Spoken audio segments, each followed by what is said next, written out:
మధ్యమ పాఠ్యపుస్తక భాగ్ 5లో వచ్చేసి భరత్ మిలాప్ అనేటువంటి పాఠాన్ని మనము చూడబోతున్నాము. ఇక్కడ మనకు ఎన్ని లెసన్లు అంటే పాదుకా పట్టాభిషేకం వరకు మనకు ఇవ్వడం జరిగింది.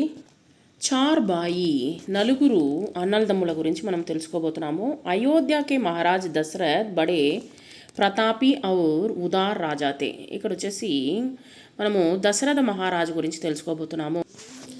ఈయన చాలా ఉదారమైనటువంటి స్వభావం కలిగినటువంటి ఒక రాజు. బడే ప్రేమ్సే అపని ప్రజాకా పాలన కర్తతే. తన యొక్క ప్రజలను వచ్చేసి చాలా ప్రేమగా వచ్చేసి పరిపాలన అనేటువంటిది చేసేవాడు. ఉన్కే రాజ్యమే ప్రజాకు కిసీ ప్రకార కా కష్ట నహిత. తన యొక్క రాజ్యములో ఎటువంటి కష్టాలని అంటే ఇచ్చేవాడు కాడనమాట. నా బాహరి శత్రువుకా భయత.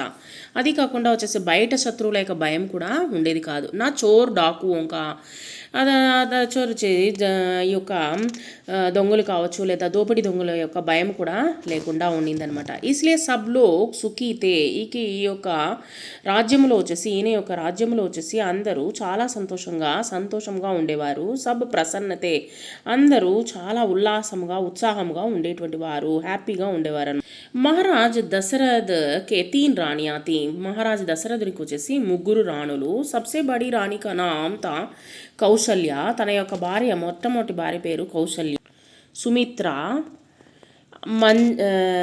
మంజలి రాణి థీ, మధ్యలో ఉన్నటువంటి రాణి. ఔర్ కైకేయి సబ్సే చోటీ థీ.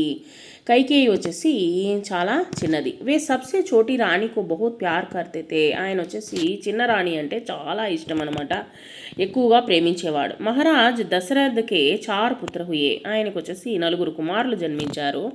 రాణి కౌసల్యకే గర్భసే రామ్ కా జన్మ హువా. రాణి కౌసల్య యొక్క గర్భంలో వచ్చేసి రాముడు.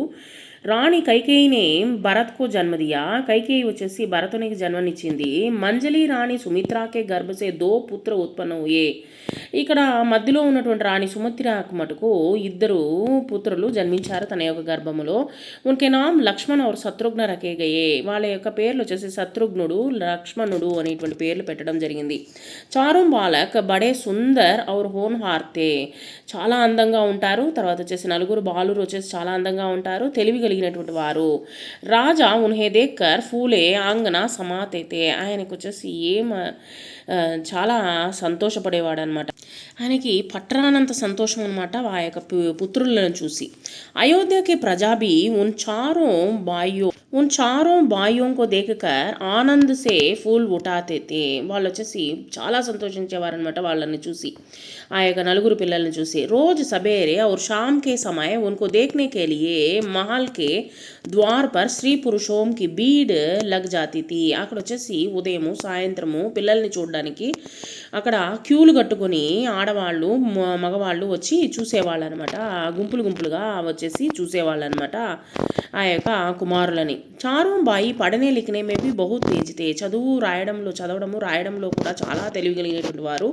తోడే హీ సమయమే ఉన్హేనే సబ్ విద్యాయే సీక్ని. తొందరలోనే వాళ్ళ 4 వచ్చేసి తొందరగా మంచి విద్యను కూడా అభ్యసించారు. గోడేకి సవారీ కన్నే, గుర్రపు సవారీ చేయడము, హాంకనే తన రథాన్ని తోలడము, తర్వాత తీర్ తల్వార్ చలానే, ఇంకా కత్తులు కటారాలు తిప్పడము, చలానే ఔర్ కుస్తీ లడ్నే మే బి. కుస్తీ పోటీలు. సబ్ బాయి నిపుణ్ హో గయే.